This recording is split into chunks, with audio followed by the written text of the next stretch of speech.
কৃষক কৃষি তার উন্নয়ন সব নিয়ে আমাদের এই আয়োজন। বাংলার কৃষি, বাংলার কৃষি, বাংলার কৃষি। ফলবে ফসল, ভরবে গোলা, আরো বেশি বেশি। বাংলার কৃষি, বাংলার কৃষি, বাংলার কৃষি, বাংলার কৃষি, বাংলার কৃষি। কৃষি তথ্য, প্রযুক্তি, পরামর্শ এবং মাঠ ফসলের করণীয় সম্পর্কে জানাতেই আমাদের এই বাংলার কৃষি। প্রিয় কৃষক ভাইরা, বাংলাদেশ টেলিভিশনের নিয়মিত কৃষি বিষয়ক অনুষ্ঠান বাংলার কৃষি দেখার জন্য আমি আব্দুল শহীদ মিঠু আপনাদের আমন্ত্রণ এবং শুভেচ্ছা জানাচ্ছি। আমাদের আজকে বিষয় অনাবাদি পতিত জমিতে আধুনিক প্রযুক্তি ব্যবহার করে বস্তায় আদা চাষ।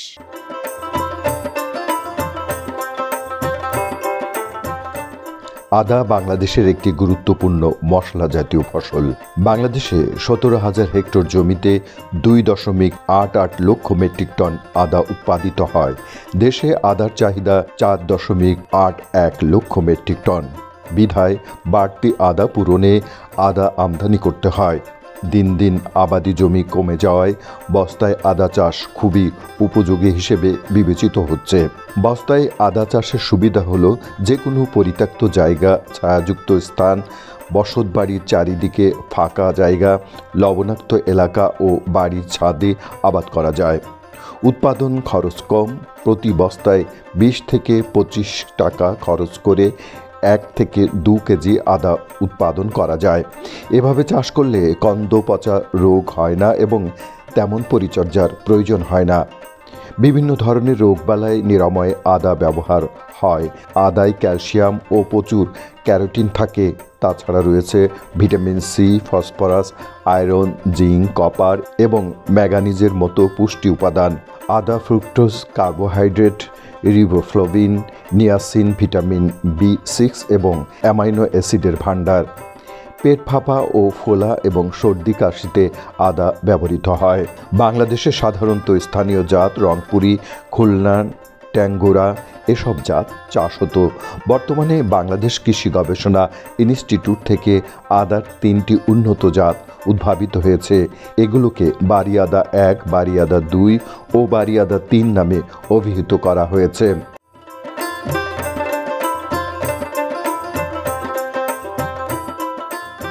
চুয়াডাঙ্গা জেলাধীন দামুড়হুদা উপজেলার কেরু কোম্পানি হাসপাতাল পাড়া দর্শনের কৃষক মোহাম্মদ কামাল উদ্দিন আহমেদ শান্টু 564টি বস্তায় বাড়ি আদা 2 ও পাহাড়ি জাতের আদা চাষ করেছেন।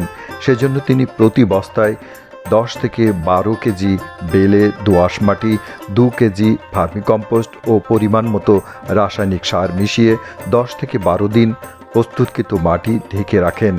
আদার বীজ শোধন করে পাতলা স্তরের বালির উপর রেখে ভেজা চটের বস্তা দিয়ে ঢেকে বীজ অঙ্কুরিত করেন। অঙ্কুরিত বীজের 60 থেকে 80 গ্রাম কন্দ প্রতি বস্তায় 5 থেকে 7 সেন্টিমিটার নিচে বপন করেন। বপনের 10 থেকে 15 দিনের মধ্যে চারা বের হয়। রোপণের সময় এপ্রিল, মে বা চৈত্র বৈশাখ মাস। লাগানোর 10 থেকে 11 মাসের মধ্যে ফসল সংগ্রহ করা যায়। এলাকার আরেকজন কৃষক রুহুল আমিন 400 বস্তায় আদা চাষ করেছেন। উপজেলা কৃষি কর্মকর্তা সব সময় তাদেরকে পরামর্শ দিয়ে থাকেন। আপনি তো এই যে বস্তায় আদা চাষ শুরু করেছেন, এই শুরুটার গল্প যদি একটু বলেন। আসলে এটা তো হঠাৎ করে এটা মাথায় আসে যে আমি একজন বালানাশক বিক্রেতা, দীর্ঘদিন এই কৃষকের বীজ, সার, কীটনাশক বিক্রি করি। তা আমরা কৃষককে সারাদিন পরামর্শ দিয়েছি যে ভালোভাবে কীভাবে ফসল উৎপাদন করতে হয়। তাই আমরা হঠাৎ করে একদিন যেহেতু আমাদের দামোদর উপজেলা একটা বালানাশক অ্যাসোসিয়েশন আছে, আমরা একদিন আমাদের নেতৃবৃন্দ আমরা দামোদর উপজেলার কৃষি কর্মকর্তা স্যারের কাছে গেছিলাম। উনি হঠাৎ করে বললেন যে আপনারা তো যেহেতু কৃষক নিয়ে কাজ করেন, তাহলে আপনারা এই যে উন্নত প্রযুক্তি আদা চাষ করলে তাহলে আমাদের দেশের যে চাহিদা পূরণ হবে, বিদেশে আমদানি করা লাগে না, তাহলে আপনারা এটা করলে কেমন হয়, আপনারা আপনাদের কৃষকদেরকে এটা পরামর্শ দেন। মাটি প্রস্তুতি করলাম, স্যারের সাথে যোগাযোগ করে আমাদের যে উপসহকারী কৃষি কর্মকর্তা মুকুল ভাই, সেগুলো সার্বিকভাবে সহযোগিতা করেছে। আমি বস্তা রেডি করার পরে স্যারকে বললাম, স্যার আমার তো বস্তা রেডি হয়ে গেছে, তা আমি সেই আদাকে ট্রাইকোডার্মা দিয়ে 10 দিন রেখে দিলাম। পরে স্যার বললো যে ঠিক আছে, একটা নাম্বার দিল, আপনি এনার কাছ থেকে আদা সংগ্রহ করতে পারেন, যেহেতু আমাদের বিশ্বস্ত সে। তাই আমি ওনার কাছে বাড়ি টু জাতের আদা টাকা পাঠিয়ে দিলাম, উনি নীলফামারী থেকে আমার আদা পাঠিয়ে দিল। এখন মনে হয়েছে যে আমার একটা সন্তানের মতো তৈরি করছি। তা আমার বিশ্বাস যে আমি এই আমাদের যেটা নেটওয়ার্ক আছে, দামোদর উপজেলায় 500 রিটেলার আছে, তাদের কাছে প্রায় 1 লক্ষ চাষি আছে। তা আমার যে আদা যদি ভালো উৎপাদন হয়, তাহলে এই আদা যদি আমরা এই 500 রিটেলের মাধ্যমে আমরা উপস্থাপন করতে পারবো, যাতে আমাদের দামোদর উপজেলা সহ চুয়াডাঙ্গা জেলায় মানে সারা বাংলাদেশের মধ্যে আদা উৎপাদনকারী জেলা হবে, সেই বিশ্বাস নিয়ে আগাচ্ছি। ইনশাল্লাহ দোয়া করবেন যাতে আমি সফলভাবে আদা চাষ করতে পারি, কারণ সারা জীবন চাষিকে পরামর্শ দিয়েছি, আজকে নিজেই চাষি হয়েছি। সেই চাষি হয়ে আমি প্রমাণ করতে চাই যে একটা বড় একজন ভালো একটা চাষি হতে।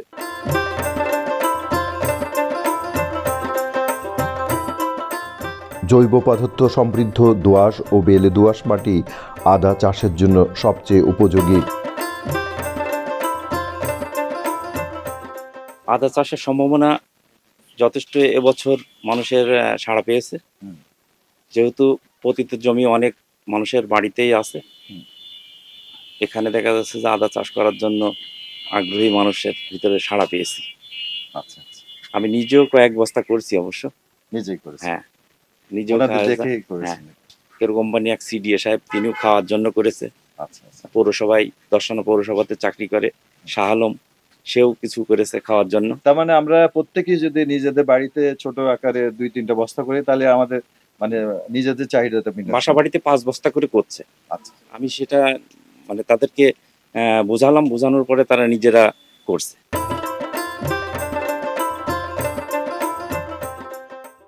বস্তার মিশ্রণ তৈরি করে রোপণের 15 থেকে 20 দিন পূর্বে মাটি, গোবর, কম্পোস্ট, ছাই, টিএসপি, জিঙ্ক ও বোরন একসাথে মিশিয়ে দিতে হয়।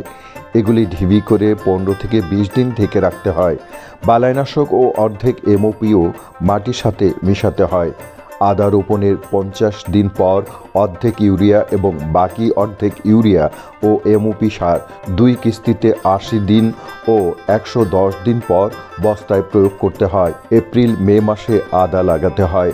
লাগানোর পূর্বে বস্তার উপরিভাগে 1 থেকে 2 ইঞ্চি খালি রেখে মিশ্রণ ভরতে হয়। মেটেরিয়াল মধ্যে দেখে প্রথমত আমি কনভিন্স যে এটা আমার একটা ভালো প্রযুক্তি। তো সেই হিসাবে আমরা ওই প্রযুক্তিভাবেই আমরা চাষিদের কাছে এটা প্লেস করেছি। তো দেখলাম যে এটা ভালো জিনিস। তো সেই হিসাবে আমার তারপর তো আমি কৃষি আলোচনা করে বা আমার সবথেকে বেশি সাহায্য করেছে আক্তারুজ্জামান এই ছেলেটার কাছে। এই নিয়ে আমি তখন এটা আমার প্রথম ইচ্ছা ছিল যে 5টা করবো ট্রায়াল বেসিস। বললাম যে না, বা শান্ত আমার ওই চাচা উনি 500 বস্তা করছে। তো করে যখন আমার জায়গা আছে, আমি দেখলাম যে 25 জন পড়িয়ে গেছে নেসারি, আমি এখানে একটা কিছু কাজ করতে পারি দেখি। তো সেই হিসাবে উদ্যোগ নিয়ে আমি এটা।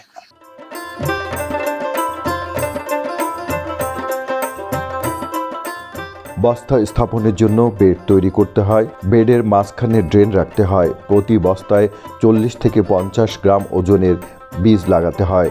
বীজ রোপণের পূর্বে শোধন করে নিলে সবচেয়ে ভালো হয়। বৃষ্টি না হলে ঝাঁঝরা দিয়ে সেচ দিতে হয়।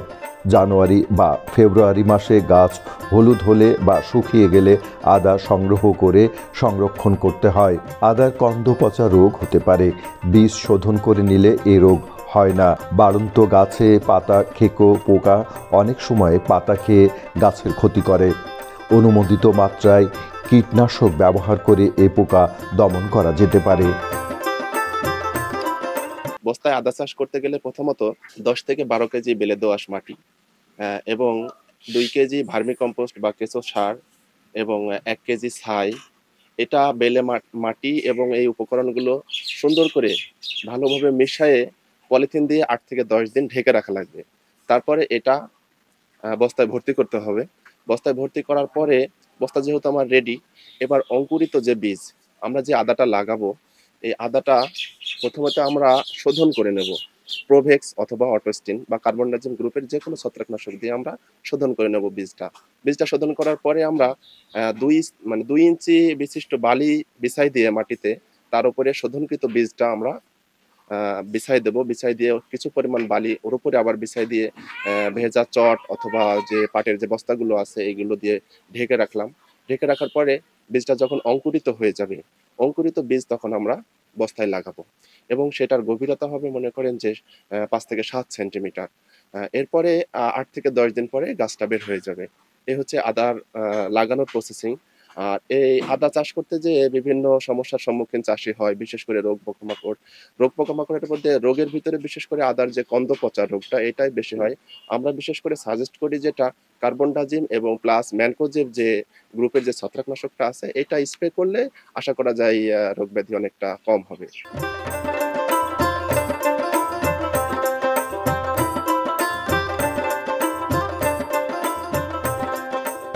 আদা মশলার পাশাপাশি ভেষজ ঔষধ হিসেবে ব্যবহৃত হয়। মশলা জাতীয় ফসলের মধ্যে আদা অন্যতম। আদা খাদ্য শিল্পে পানীয় তৈরিতে, আচার, ঔষধ ও সুগন্ধি তৈরিতে ব্যবহৃত হয়। আদা প্রক্রিয়াজাতের মাধ্যমে বিভিন্ন খাদ্য প্রস্তুত করা হয়। আমাদের চুয়াডাঙ্গা জেলা আসলে কৃষিতে অত্যন্ত সমৃদ্ধ একটি জেলা এবং এই দামোহদা উপজেলায় আমরা এই বছরই প্রথম আদা চাষ সম্প্রসারণ করছি। আমাদের মহাপরিচালক মহোদয়ের নির্দেশনা মোতাবেক এবং আমাদের যে উপপরিচালক মহোদয় আছেন ওনার নির্দেশনা মোতাবেক আমাদের এই বছর আদা সম্প্রসারণের কাজ আসলে শুরু হয়েছে। তো সেই মোতাবেক আমরা কাজ করে যাচ্ছি। আমাদের এই বছর দামোহদা উপজেলায় প্রায় 10,000 বস্তা আমরা আদা চাষ করেছি। তো আমাদের বিভিন্ন কৃষকরা আছে, তো এটা মোটিভেশনের মাধ্যমে হয়েছে এবং আমাদের উপজেলায় আরেকটা প্রকল্প কর্মরত আছে, মশলা উন্নত জাত প্রযুক্তি সম্প্রসারণ প্রকল্প। এই প্রকল্পের মাধ্যমে আমাদের কিছু কৃষক করছে। মানে মাননীয় প্রধানমন্ত্রীর নির্দেশনা হচ্ছে আমাদের প্রতি জায়গাগুলোকে কাজে লাগানো, কারণ আমাদের আবাদি জমি তো কাজে লাগছেই, পাশাপাশি আমাদের যে অনাবাদি জমিগুলো আছে সেই জায়গাগুলোকে যদি আমরা কাজে লাগাতে পারি তাহলে আমাদের আদা চাষটা আসলে আরো বেশি সম্প্রসারিত হবে। আদা একটি অর্থকরী ফসল। বর্তমান প্রেক্ষিতে বস্তায় আদা চাষ করে দেশের চাহিদা মেটানো সম্ভব। সেজন্য সঠিক নিয়মে সঠিক জাত ব্যবহার করে আদা উৎপাদন করা যেতে পারে। আপনিও বস্তায় আদা চাষ করে আদা আমদানি রোধে অবদান রেখে প্রচুর বৈদেশিক মুদ্রা বাঁচাতে পারেন।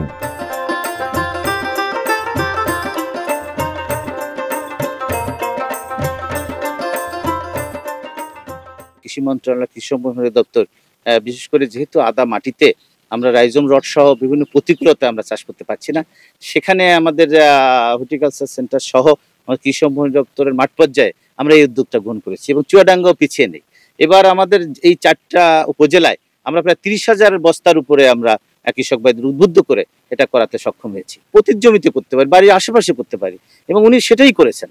এবং আমরা দেখতে পাচ্ছি যে এটি যদি মার্চ এপ্রিল মাসে, যেহেতু এটা এই বৈশাখের সময়, প্রকৃত সময়, এবং আমরা আদার বীজ তাকে সংগ্রহ করা শুরু করে এবং বস্তা তৈরির পদ্ধতি, জৈব সার সহ মাটির যে মিশ্রণ এটি সহ এবং বস্তায় কিভাবে আদা চাষের যে পদ্ধতিগুলো সেটি আমরা তাকে আমার মাঠ পর্যায়ে উপসহকারী কৃষি কর্মকর্তা, কৃষি অফিসার, আমি নিজেও তত্ত্বাবধান করে তাকে এটা বোঝাতে সক্ষম হয়েছি এবং উনি নিজে উদ্যোগী হয়েছেন। আমদানি আমাদের কম করতে হবে, আমাদের যে বৈদেশিক মুদ্রা সাশ্রয় হবে, পাশাপাশি আমি মনে করি নিজেদের অর্থনীতি, আমরা কৃষক ভাই বাজারের উপর নির্ভরতা কমে যাবে এবং কৃষি সম্প্রসারণ দপ্তর এই উদ্যোগটাই গ্রহণ করেছে।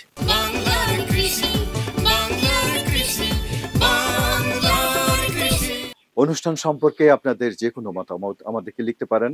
লিখবার ঠিকানা প্রযোজক বাংলার কৃষি, কক্ষ নম্বর 3016, বাংলাদেশ টেলিভিশন ভবন, রামপুরা, ঢাকা 1219।